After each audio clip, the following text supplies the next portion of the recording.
Hey guys. Oh, yeah. Let's give a warm welcome to these awesome dudes here. Hey guys. We had a chat backstage over there, and they suggested like, yeah, skip derivatives. Let's have fun on stage. Hey, it's derivatives. I mean, I'm gonna still have some questions, but yeah. So I'm not sure like if everybody knows who these guys are. I'm gonna make just a short intros. So Benju is the CEO of Bybit. That's world's second largest exchange in derivatives and trading volumes. Third largest exchange is OKX right now, and Lanix is the CCO, sorry. And Lanix is actually known as one of the earliest employees of OKX. He's been there for the last 7 years, right? Yeah, probably 6 or 7. So good, good.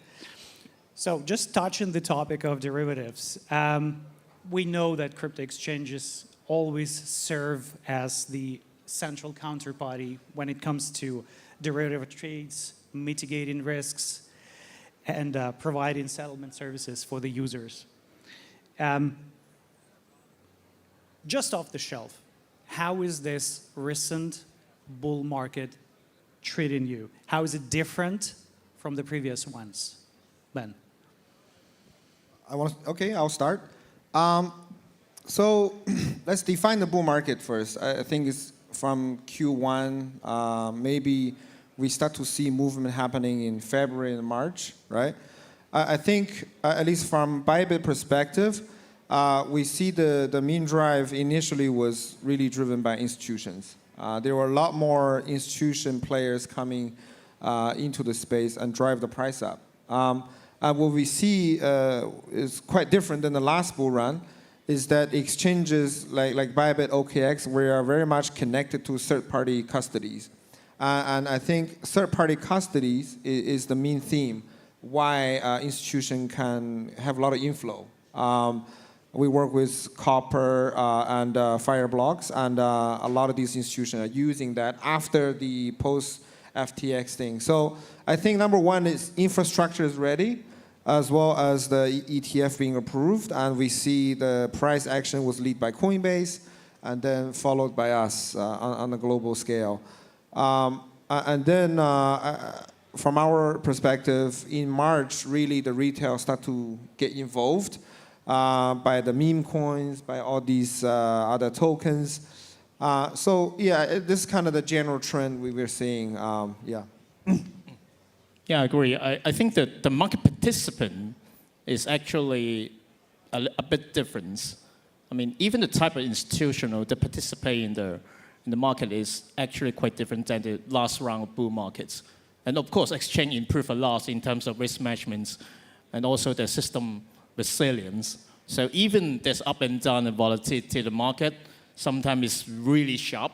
But I see the exchange is very steady, even during the volatile markets. Okay. Do you see any changes in trading patterns, like traders become more sophisticated, more educated? Yeah. Exchange, I think especially the top 3 players are become so much more sophisticated in our infrastructure. I know OKX also have this unified margin system. We also have. I think during the FTX time was only FTX had it, right? This very fluid system where you can use any token to trade anything. Of course, we now know how they built it. It's because they don't need to do the risk management. They just like, fuck it, and let's just, push it online. Whereas I think for us, we actually also have the risk management. It's extremely hard to build if you want to build it properly, or you can run naked, yeah? So I think the top 3 exchanges all have the infrastructure now, which means that it gives institutions a lot of tools. They can do spread tradings, and they can do a lot of funding fee arbitrage. And based on that, you see big projects like Ethena coming out because infrastructure is ready, right? It was kind of an idea on the white paper, and then now because infrastructure is ready, so it's been, and Ethena relies on third-party custody as well as the exchange infrastructure, be able to trade, do spread trading, do all that sophisticated trading. So to be honest, I think this bull run, especially for institutions, for derivatives, the infrastructure is so much better. The last point I want to make is all the exchanges, the top 3, have options now. The last run was only deribit. Now, at least for Bybit, maybe Landis can add for OKX later. For us, the option is also connected to the unified trading. And you can do so much more if you are, it's just a lot more margin efficient with the current system, yeah. Lennox? Yeah, because if I remember correctly, the last bull run, even institutional, they take time to understand all the margin capacity that, for example, OKX offering. But after 1.5 year educations, the capital efficiency of each institutional, I think they are kind of like able to maximize. And also because of their all the margin capability and risk management capability of each exchanges is also optimized.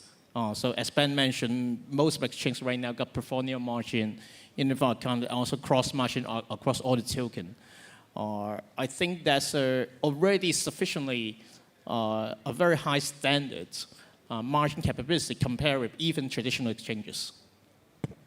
Are there any blockers for you to employ new products? Like you said, there were no options. Right now you have options. Is it connected somehow? You mean what's next, or for? Well, like, how big is the altcoin options market right now, if it exists? How big is the altcoin market? Oh, it's huge. Option market. Okay. Option market is very tough. Yeah.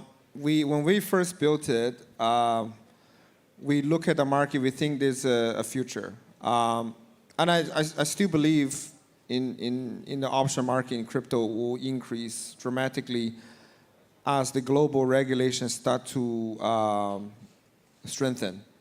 We expect, MiCA to come in for Europe. That means on a global scale, the perpetual contract leverage is going to drop. When you have perpetual contract leverage drop, that will be the biggest boost for option, because option then becomes a much more attractive product for institutional or pro traders when they need the extra leverage kick, right? But for now, I think everyone is building. At least for us, it's not building for the future and getting ready. But what we are offering now is also how can we combine the option offering to retail. So we're doing a bunch of innovative product to the retail clients, more sophisticated, but retail facing, using the option as the backend engine. Yeah. Yeah, I think that the current common vanilla options right now, the underlying should be Bitcoin, Ethereum, sometimes Solana, or maybe probably AVAX. So I think at current status, in terms of the liquidity market, probably is sufficient. But if it's talking about altcoin option, option with altcoin as underlying, I think there's still a lot of trade executed on an OTC basis. So it's a two-way bilateral agreement instead of trading on exchanges. So I still imagine that even on exchange side, the current underlying should be sufficient for a while. Okay, you briefly touched the new traders entering the derivatives market right now. How do exchanges address the educational gap for the newly coming traders, for options, for derivative trades? Lanix? That's tough. Very tough. Yeah, so derivatives is by nature to retail is relatively niche and also highly leveraged tools. And also highly leveraged means also relatively risky. So we spend a lot of time educating user in terms of investment protection, or per se investor suitability test. So we want to make sure that the retail, especially retail user, understand all the particular details of each of the derivative instruments, And also, we also implement some kind of cooling off period, meaning that if the user somehow got liquidated, we advise the user, hey, you should take a pause, think about in order to trade again. Option is a totally different monster. I think we spend a lot of time trying to simplify the UI and UX and trying to simplify the option trading experience with the markets to the user. I think we will divide it different stages in terms of option education. Probably at the very first time, as a simple retail user, we can only allow you to buy option instead of shorting or writing your option.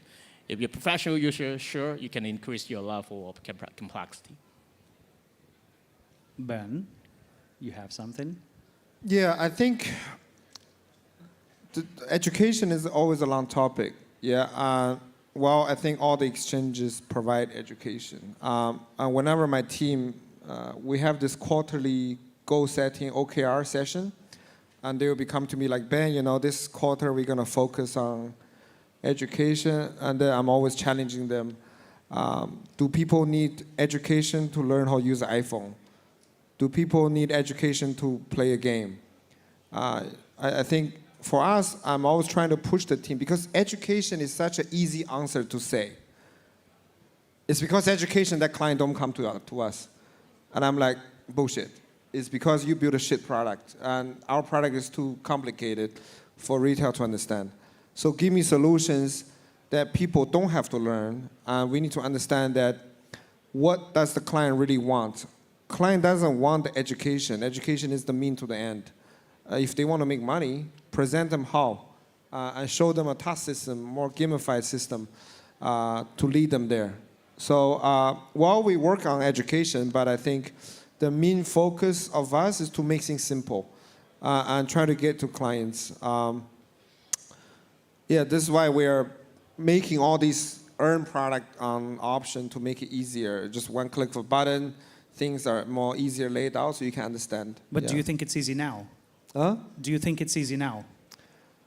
Yeah, so I'll give you an example. I think we have one of the only product in the world. It's called the Perpetual Protect. Is when you have a perpetual contract, you can go long or short on Bybit. Once you have the position, you can buy insurance to cover that position. If you end up liquidating, you get 95 to 90% back of your initial amount if you pay an insurance fee. Now, that concept is easy for people to understand, right? Absolutely.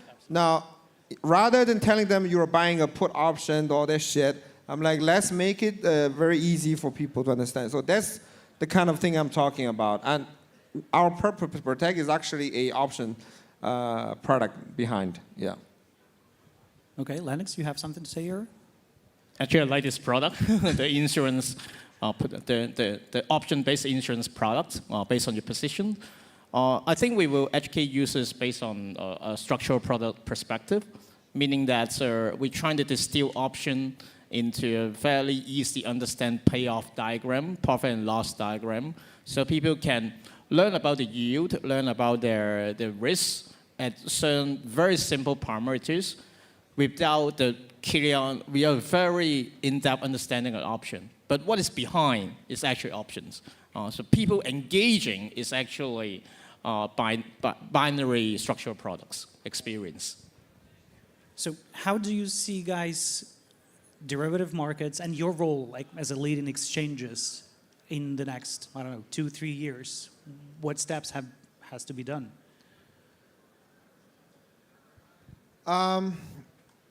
Like what products you have to employ, develop, and launch?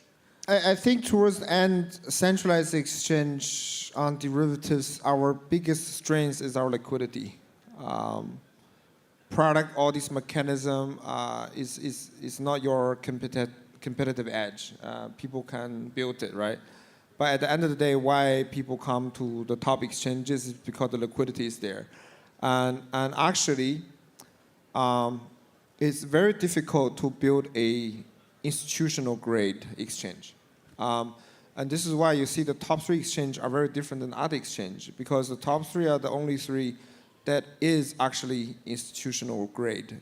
all the institutions globally, if you look at all the big players, they are trading on the top 3 because that requires so much dedication and building in matching engine, risk calculation, margin system, and all of that.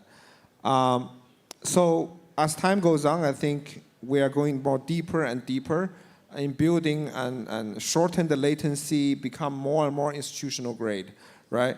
Whereas I think there's also an element of the DEX, right? I think a lot of the retails, to me, I think they are gradually all moving into DEXs because DEX, I think user interface, everything is going to be improved. They also have high leverage. If you're a low to medium frequency trading, Is there a conflict? I mean, if people are moving to DEX, there's going to be a conflict with the regulators. They cannot avoid it. it's not a conflict. It's simple by choice. If you're from Netherlands, by regulation, you cannot touch Bybit. Actually, even Binance or OKX, we're not offering leverage in Netherlands. Then what is your choice? It's DEX, right? But I'll still be the agent who would commit like a financial crime in this case, right? Because I will be breaking the laws of my country. By trading on DEX? Yeah. Willingly? Yeah, I'll keep in crypto. Yeah? Yeah. No, I don't think so. I think for the Dutch law, it's that you can actually reverse solicitate. You can go to the... Since 2027, I will not be allowed to do 2027? that. Okay. Yeah. Then we'll figure it out a new way then. Lennox. what do Yeah, you I think the next step of central exchanges or even derivatives exchanges is, I think we should attempt trying to narrow the gap between the current central exchanges and our regulatory landscape. Or precisely is how should we promote our product, our derivative product to be promoted and execute under the current regulatory framework, or trying to be. It's actually a very new product. It's also a derivative. It's called derivative. It's actually a very crypto-native product. I think at OKX stand is we should try to put derivatives, the current derivative exchange, make sure the regulators stand, and hopefully one day we can offer more jurisdictions. So you should be working closely with regulators then, right? If you're offering institutional grade trades, and then you should be making a dialogue with them, right? How do you implement those rules inside your exchanges? So different jurisdictions have different kind of steps and rules and progress in terms of how to regulate crypto exchanges, how to regulate crypto custody, and how to regulate crypto derivatives per se.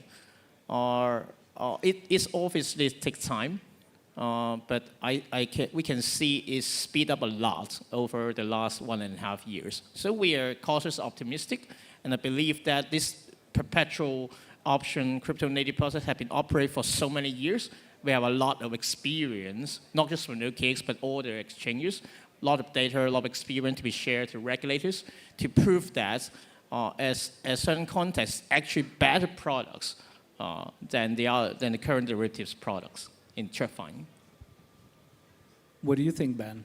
Well, for me, as a person who was recently stripped of Bybit's account because of the Dutch legislations, what do you think on the regulator's take on MiCA?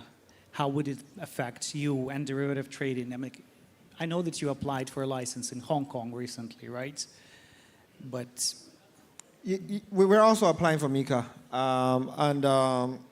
So by end of the year, most likely, a lot of the product offering that's currently available for Europe will be gone.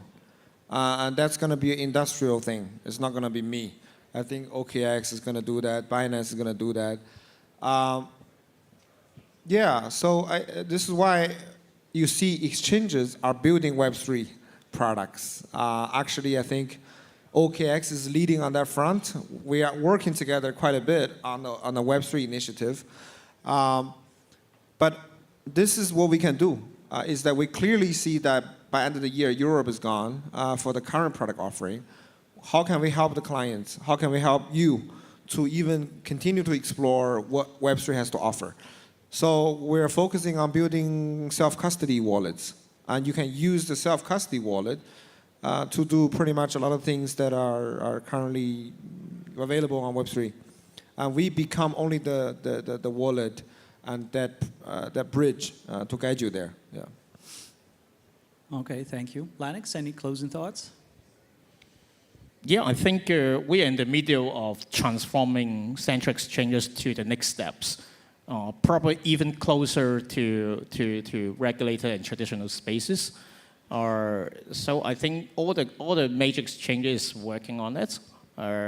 I believe the products right now, almost everyone is quite ready, is quite steadiness. The next step is how to take this industry further. Okay, thank you guys. Thank you very much.